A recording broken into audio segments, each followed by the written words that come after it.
Hello and welcome to Round the Table. My name is Benjamin John from Christian Concern. It's a delight to be back with you this week for this episode's Around the Table. It's always a joy to hear and read and see your comments. Please do put them in the chat for today. It's always great to see where you're coming from and where our listeners and viewers are tuning in from. Delighted to be joined today by my colleagues Rebecca Hunt and Tim Dieppe, Rebecca Benstead and Tim Dieppe. Hi, Rebecca. Hi, Tim. Afternoon, Ben. Hello, everyone. Hi. Great to have you both with us. Hi, Nicole. Great to have you with us and others joining as well. Do put your comments, your questions in. Lots to be talking about this week. So, Rebecca, we heard recently it's been revealed that Stonewall, the LGBT lobbying organization, had helped fund Valuing All God's Children, which is the Church of England's anti-bullying guidance. Tell us about that. Yes, well, I'm sure most of you know that as Christian Concern, we've been campaigning for some time in relation to the Valuing All God's Children guidance, which we believe is entirely captured by transgender ideology and which actually promotes the social transitioning of children in a way that we consider to be extremely dangerous.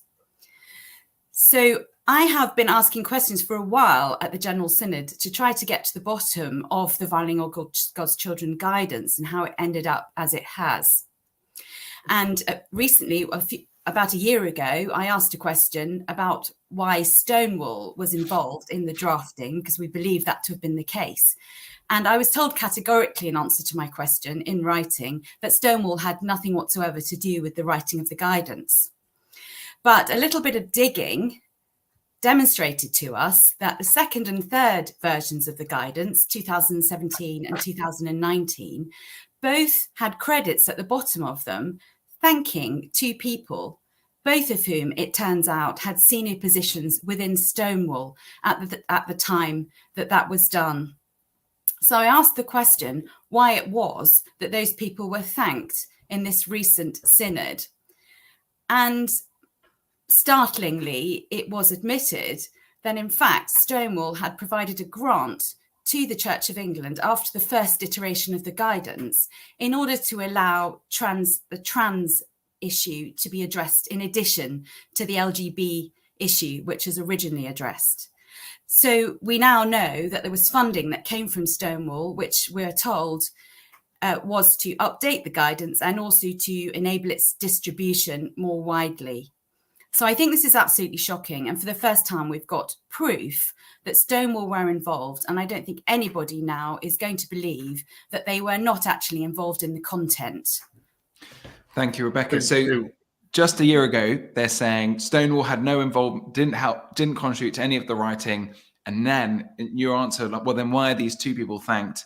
Well, there we are, Stonewall donating. And then it does raise a question, doesn't it? So why were these two individuals thanked and not just Stonewall generally? If the money just came from Stonewall, clearly there must have been some involvement. Tim. Well, that's exactly what I was going to say, Ben. You know, they in this acknowledgement section, they name these two individuals and thank them, for contributions, whatever. And then they deny that they had any influence or any say in what was being written. And they claim, oh, no, it wasn't really them. It was Stonewall. They were thanking them for Stonewall funding the document and they had no say whatsoever. Well, money isn't normally for nothing. So I reckon they did have some say in there. And of course, let's remember that this document talks about trans pupils and says that you ought to have a flexible, uniform policy for trans pupils, and in other words, allow cross-dressing for young people and so on. And it clearly embeds Stonewall, LGBT, and particularly trans ideology in it. And so it's kind of is anyone surprised? Heather Scannell asks exactly that. Is anyone really surprised by this? The shocking content speaks for itself. Well, yes, it does, but still, it's very embarrassing for the Church of England because Stonewall has fallen from grace to a large degree. A lot of people have dropped their Stonewall champion scheme. A lot of government organisations have been told to drop it as well.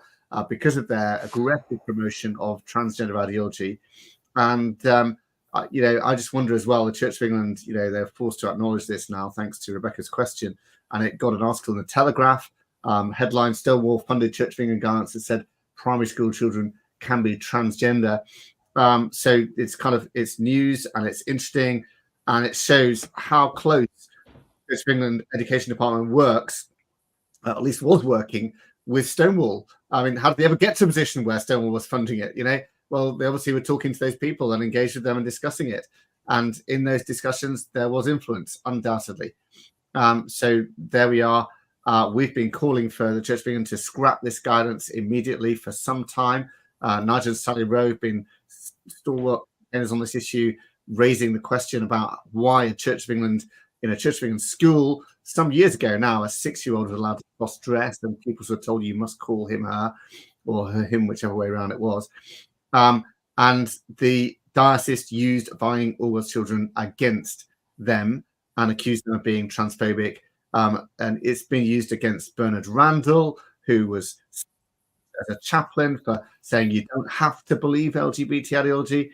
It's been used against various other Christians inside and outside court by schools and so on. And why is the Church of England putting out guidance that is actually anti-Christian, used against Christians in court, and promotes aggressive transgender ideology? Thank you, Tim. That was super helpful and reflects some of the content that you shared at a fringe event that Rebecca and I hosted at General Synod just last week, where you shared some of these concerns about valuing all God's children. It was great to do that. But what was interesting to me was that a lot of the people there at the Synod fringe event, they were very appreciative of what we said, but also were unaware of these concerns, which we've been sharing for some time and trying to tell everyone about. And they were shocked to see when I just put up straightforward quotes from this guidance and compared it with straightforward quotes from the government's draft guidance on gender questioning children, which, by the way, the consultation ends on the 12th of March for that. So do please respond to that if you've got time. We've got some guidance. I'm sure my colleagues can put that on the chats here. But it's a very live issue because of that. And that they have said they will have to revise their guidance in the light of that when that gets finalised as well. Good to see some of these comments coming in. Nicole, very telling that they're not being upfront and transparent. No, certainly very true. And maybe that's reflective of the kind of a bit more cultural toxic pressure around Stonewall with some of the fall from grace that there is there, which I think highlights why it's important that we actually have a clear and consistent voice on this. I think oftentimes people were a bit scared 5 years ago to criticize Stonewall. And often many Christians sometimes sadly are lagging quite far behind. Paul Huxley, our communications manager, just in the comments, it's amazing that Stonewall has had such influence in what the CFE was doing in schools. No, it really is. It's shocking. And yeah, as you said, Tim, the valuing all God's children currently would consider the current draft guidance by the government discriminatory or homophobic. I think one of the clear ways directly contradicted by the government's guidance, which says that pupils, particularly primary schools, should not be allowed to socially transition, which is exactly what is happening, and should not be allowed to cross-dress, which is exactly what their guidance says you should be allowed to do. And that we should not, there's no such thing as a trans pupil, which is exactly what Valuing All Children says there is, and so on. It's really now very, very contrary to the government's draft guidance. And it's causing harm as we speak. People are still using it to justify trans ideology in Church of England schools. They need to scrap it now. Yeah. So Rebecca, where do we go from here? How what will the Church of England be doing? Do you think they might just retract it, or what do you think could happen? Well, regrettably, it's very clear that they have been naive in being absolutely captured by what Stonewall have told them. And they have said that they are going to be redrafting their guidance once the government has finalised their guidance. And what is important, I think, to point out is that, as Tim has already alluded to, the draft government guidance specifically does not refer to trans pupils or trans children, but it talks about children with gender distress or gender confusion. And of course, that's the right way to refer to children who are in distress in this way. And so we don't know what they will produce, but they seem to follow whatever the government is doing. And I would question that as the appropriate approach for the national church. What is it here for? It ought to be pointing to truth and really leading the way and setting an example for the government, rather than saying, we're just following, we're going to wait and see what the government says. Why haven't they been out on the front foot, calling out potentially dangerous ideology, rather than demonstrating a 100% capture to it themselves? Yeah, no, that's certainly true. And then who knows, maybe if we have a different government in a year's time, and the guidance changes, does the Church of England then change its guidance again? As I totally agree with you that the Church of England should be leading and speaking prophetically and pastorally. Interesting comment here. Marianne Havisham, is it pro-trans or just pro-human? Surely if you're talking about trans people or making policies that affect trans lives, it's best to include trans people in the conversation. Thank you for the question, Marianne. I guess there's lots of assumptions there, I think, in your question about, well, what lies behind this idea that people are trans or can transition. I think within Christian ethics, we show that we're made male and female. The science shows that as well, that we're made male and female. And particularly as we're thinking about schools, the law itself does not allow children and young people to legally get a gender recognition certificate. And so it's important. That's why it's encouraging what the current draft guidance is saying, and why it's important that we don't, as valuing all God's children say, refer to trans children, and instead refer to gender questioning children, which is a very real thing.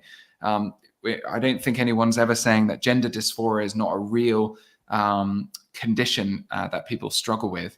And it's how can we pastorally, caring, be kind and loving to support people to live in the body that God's given them. I think as Christians, we have a wonderful message to share to the world, that you don't need to go looking to find your identity. You don't need to look within. You don't need to look elsewhere. Actually, the Lord, in his sovereignty, creates us male and female. And that's wonderful and beautiful. And actually, that's where we get our inherent value and dignity and worth from. And so certainly for the Church of England, that is what they should be saying about how we should be dealing with these. So I think that is how we can respond to that. So we mentioned that Rebecca and I were hosting the Fringe event on Valuing All God's Children that Tim, you very helpfully shared at. And that was in the wider context of the General Synod. Now, a lot was going on in the General Synod, but most eyes were on living in love and faith. Now, some of you may remember that living in love and faith is the whole process of effectively a conversation, as it's been claimed, to basically bring in blessings for same-sex relationships, same-sex marriages. In February last year, a vote was passed to allow blessings of same-sex relationships, and this proceeded again in November. And so in February, there was a motion to continue on this path. The motion being debated was, I read, that this synod welcome the further work carried out on living in love and faith and the focus on reconciliation and bridge building, and ask that the proposal for a set of commitments through which the whole church can continue to pursue the implementation of the motions previously passed by Synod on living in love and faith be brought back to Synod as soon as possible. And so what we had there really is it was a vague motion, not really committed to anything, just generally moving along. And perhaps surprisingly, what happened is instead of voting on this motion, Synod decided to move to next business, which is a procedural motion, which basically says, we don't really want to talk about this, let's move on. And legally, what that means in terms of the standing orders of the General Synod is that this proposal in its current form cannot be brought back to General Synod until after the next elections, which will be in 2026. That doesn't mean living in love and faith won't be brought back, unless someone took the business committee who gets to decide these things takes a very strict view, and I'd be delighted if they did take a strict view. But it means basically the synod, both liberals and evangelicals, said, we don't want to engage with this. We want you to go away and do more work and come back with something meatier and more substantial to vote on. So for liberals, that meant they want to proceed further and faster with blessing of same-sex relationships, in particular standalone services where ministers are able to do prayers of blessing. Currently, those prayers of blessing can only be used in services, in existing services. So in Sunday worship, for example, they're pushing for standalone services. Meanwhile, evangelicals are saying, no, we don't want any of this. Therefore, because it's already been agreed to, we want structural differentiation. The national director of the Church of England Evangelical Council, John Dunnett, said, the decision taken by General Synod to move to next business before the end of the debate is demonstrative of widespread dissatisfaction with how the bishops have been progressing the LLF process. The one thing that Synod could largely agree on was that neither side could support the proposals that would emanate from the motion. We believe it was riddled with confusion and ambiguity. Significantly, the move to next business is evidence that we cannot square the circle in the debate as currently framed. This issue is not adiaphora. We cannot agree to disagree. Now, John Dunnett there was alluding to an amendment which got voted down, which says, acknowledging that this is an issue with which we can't agree to disagree. And the Bishop of Leicester said, well, I know that that's a fact, but in a spirit of welcome, let's not say that. Let's not acknowledge that reality. But in a written answer to a question, he'd said, there's currently not agreement about what type or level of disagreement we're actually having. And the vote on that amendment was 47% in favour, 53% against. And so Synod is very divided right down the middle. No one really knows a way forward. So the evangelical strategy currently is to advocate for some kind of structural separation whereby evangelicalism or Orthodox Anglicanism is protected and liberal Christianity can kind of do its own thing and we don't engage with one another. That's kind of what the Church of England Evangelical Council are advocating for. Meanwhile, lots of people are saying, well, no, we can't do that because we need to be one church. We need to walk together. We need to focus on reconciliation. And so we're at a bit of a dead end. I personally am of the view of, well, a dead end it may be a good thing. If we can't go any further, if we're stuck, then maybe this is a good place to be stuck. But the difficulty we have is, well, for evangelicals, how do we then engage with people who are doing these blessings of same-sex marriages, of same-sex relationships? How do we engage with bishops that are supporting this? We're going to have to break communion anyway, so we might as well do that more formally than informally. And so that's kind of where we've got to. We've said, come back with something greater. And so in July, bishops will be thinking and planning and come back with a motion that will probably be a lot more substantial than what we saw here. Rebecca, what was your thoughts on the debate? Well, I think that the problem that the bishops have always had and must have known would always be the case is that we have our doctrine. The Church of England, it's like the Church of England is a fortified city with a wall around it, which is our doctrine, which obviously includes the doctrine of marriage and the place of sexual intimacy. And they were always going to come up against the brick wall. So it's a bit like what they're doing. It feels to me a bit like trying to drive a lorry into a brick wall and coming against the brick wall. You know, they are stuck. We are stuck because they cannot go beyond a certain place. And I would actually say that they've already gone over the line in terms of promoting something which is unlawful, because the prayers of love and faith are clearly indicative of a change in our doctrine on sex and the marriage and the place of sex. So we have got to the position where there was an attempt, as Ben has referred to get us to commit to sign up to 10 commitments, which would amount to really a compromise on both sides. And the synod didn't want to vote on that. And we said, no, we don't want that. And that is because both sides see this as actually a first order issue, not something we can agree to disagree over. And this has been said many, many times over the last number of years. But the bishops have continued to say, no, we can walk together. And my view is that it's the bishops forcing this issue, which is causing the division. And if they continue to do this, it will cause further division and ultimately the decline of the institution. No other institution has managed to survive an enormous push towards same-sex marriage. We can see that the Episcopalians, the Americans, the Methodists, they have all ended up with division and decline when this agenda is pushed. So we need to keep standing up. And the Church of England is already in decline, isn't it, Rebecca? It's 30% down since 2019 in terms of church attendance. I mean, that's a massive drop. Obviously, yes, COVID-induced to some degree. 18% of people in churches on a Sunday. Yes, only 18% of those who go to church actually go to an Anglican church now. And it used to be that's like roughly 80-20. It used to be surely the other way around. 80% of churchgoers would go to the Church of England. And now it's 80% of churchgoers choose not to go to the Church of England.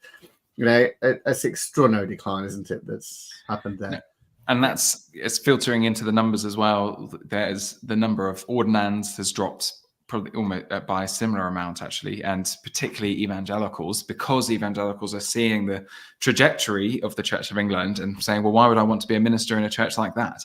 And so I think that's why I can understand some of the concerns of the Church of England Evangelical Council and the reason why, well, if we just kind of hold fort here, where are our new ministers going to come from? Because there won't be a succession. If we're out of communion with our bishops, who's going to ordain our ministers? So I can understand that the kind of tricky situation that they're in. But I probably am uncomfortable with this idea of, well, let's have a liberal Church of England and a conservative Church of England. What we really want is our bishops to be exercising church discipline, upholding the doctrine of the Church of England, and driving out this false teaching. But I guess that raises there's a reality that the Church of England isn't valuing marriage. It isn't valuing the goodness of the family, and we saw that actually before the Living in Love and Faith debate, when there was a debate on the Church of England's Love Matters report, or the Family Commission's Love Matters report, commissioned by the Archbishop of Canterbury. And it's an awful report, nothing really good, not hardly anything good about it. And an amendment which said, the Synod reaffirms the value of marriage, especially when loving, as providing the most stable and permanent environment for bringing up children. This amendment was voted down by the Church of England, saying, well, let's reaffirm the value of marriage. And it wasn't even supported by a majority of the bishops. There were 8 bishops that supported it and 8 bishops that were against that amendment.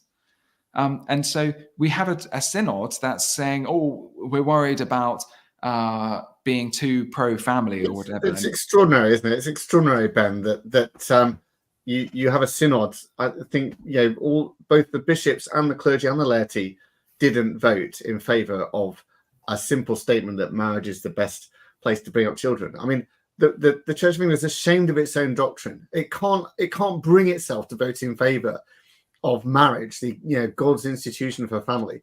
It can't even bring itself to vote in favour of what they've sworn to uphold, the doctrine of the church. How appalling is it that that's the position they've got to? That the bishops themselves and the clergy as well can't vote to say marriage is good for children. I mean, what an obvious truth, and something that is straightforward. They just think, oh, this truth is too offensive. We can't say this. We're not going to vote for this. Goodness me, really? Truth doesn't care about feelings, as somebody said. Facts don't care about feelings. We need to speak the truth, and it might offend some people, but the truth is what will set us free at the end of the day. Yes. And the fact is that marriage is the best place for children. If we don't uphold that, you see all the stats of fatherless children and what happens to them and how much higher portion of them end up in prison and on crime and doing drugs and all the alcoholism and drug use, etc., etc. We've got to say marriage is good for children. I can't believe the Church of England, not even any of the houses, in Synod could vote for that. It's very shocking. What did Welby actually vote? Do we know? We don't know. Don't know at the moment. We need to care enough for people, don't we, in order to speak truth for them, even when they might not like it. Especially we're loving as well in that motion. It's it's kind of like it's got a sort of caveat in there in a way. In itself, I think there's a sense in which I think in our culture we're too scared of saying there's an ideal, because we're worried that things that fall short of the ideal, we're condemning them. As in, I don't think anyone's by supporting the amendment. We're not saying we're condemning single mothers or victims of abusive marriages and things like that. But it's saying that is broken. Like there's a reality that even widows and widowers, there's a reality that that's not how the world should be, and there's natural evil, there's moral evil, and to say family is best doesn't mean that everything else is necessarily we're condemning them, but it's saying, well, we're trying to help you, we're trying to encourage you. If we can't name something as being not ideal, then we're not going to be able to say we need to support. The church, of course, needs to rally around and support single mothers or others who are victims of family breakdown. But that doesn't mean we're saying family breakdown. It's a bit like saying the best thing is to be healthy. Oh no, you can't say that because some sick people will be upset. Yes. Well, no, they won't, because they want to be healthy too. It's crazy. It was interesting when Julie Maxwell, who's a paediatrician, who brought the amendment, when she was making her speech, she actually said as part of that that as amongst her many patients that she sees, etc., the single parents she engages with, all of them say, I'm managing it, but I do not want my children to be in this position. No one says I want this for my children. So we have to care enough for people, don't we, to say to be willing to point to the truth.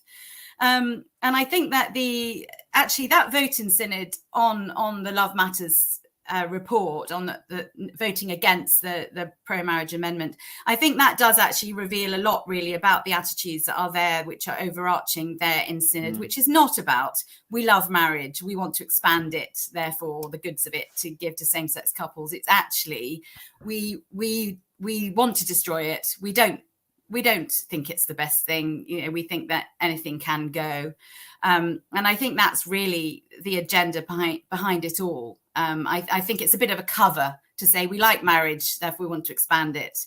I don't think they obviously don't believe in it as the best model for family life and way of bringing up children. Otherwise, they would have voted for that amendment to enhance the Love Matters report, which actually was very weak on these issues, and could have come actually from any secular organisation or NGO that might have written it.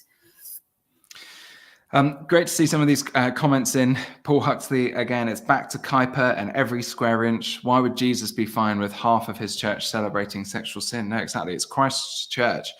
We don't want to be handing over part of the church. Heather Scammell, can apostate bishops be sacked? Sadly, I don't think, not today. Jenny Hornet, do you know if Ridley Hall, Cambridge has now a Liberal head? It used to have some very spirit-filled sound students who used to come to Holy Trinity, Cambridge. I'm not sure, actually. I believe, I don't want to comment definitively on their new head. I know their previous principal became a bishop, and I believe he was Orthodox.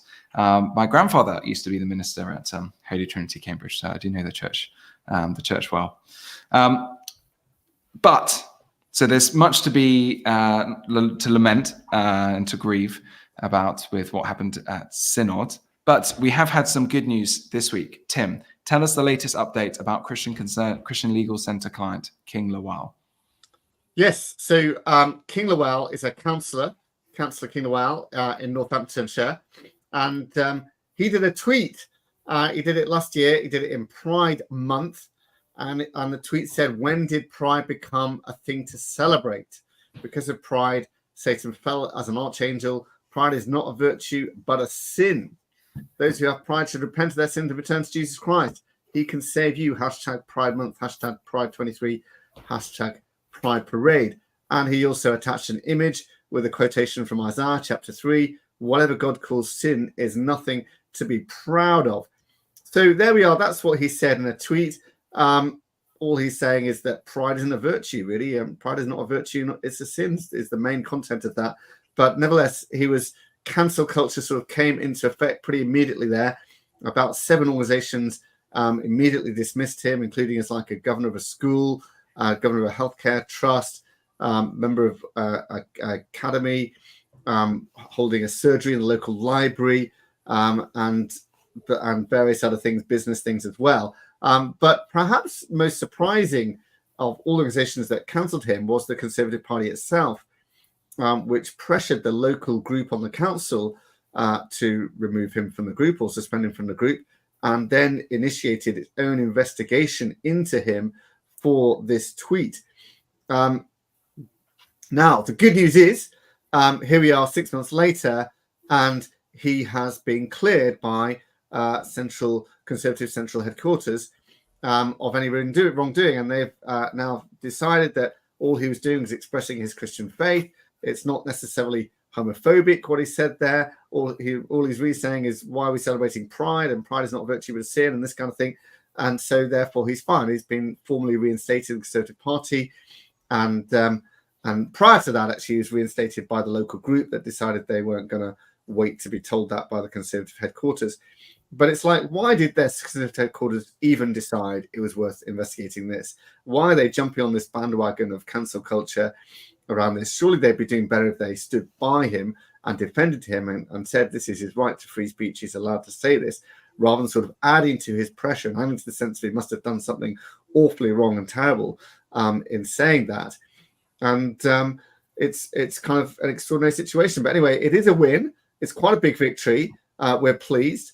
I hope it means that Conservative headquarters will decide not to bother suspending people in future if they say things like that.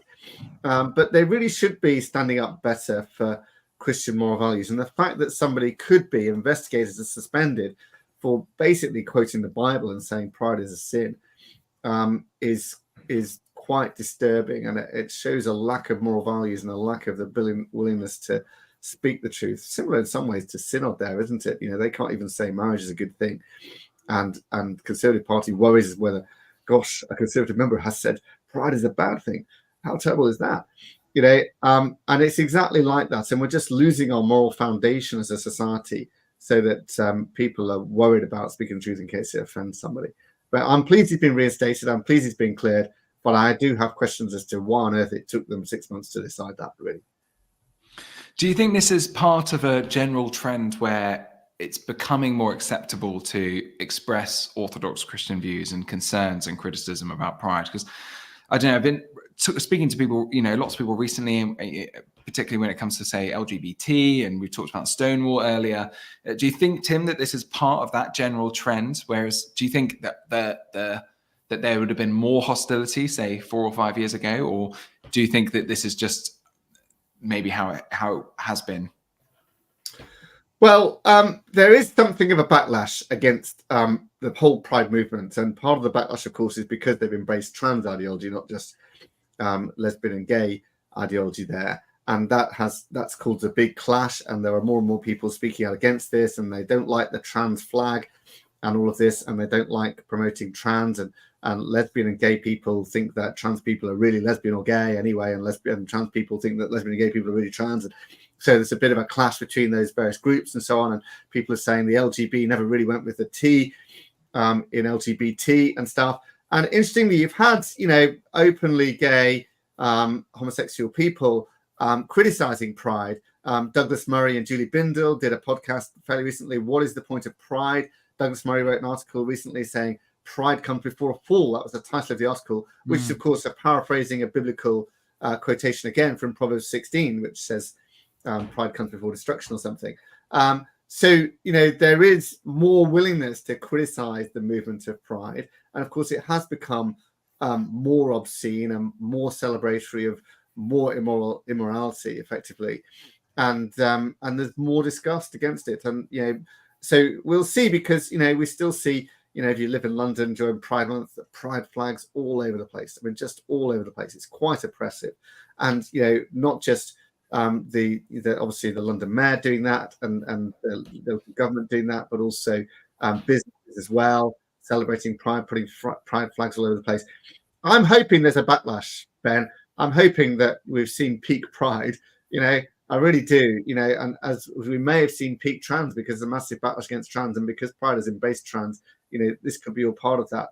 But the fact is, he was still investigated, and he was still cancelled by multiple organisations, probably illegally. I mean, they're discriminating against him for his views on that. So there may be legal cases that come on this in relation to that.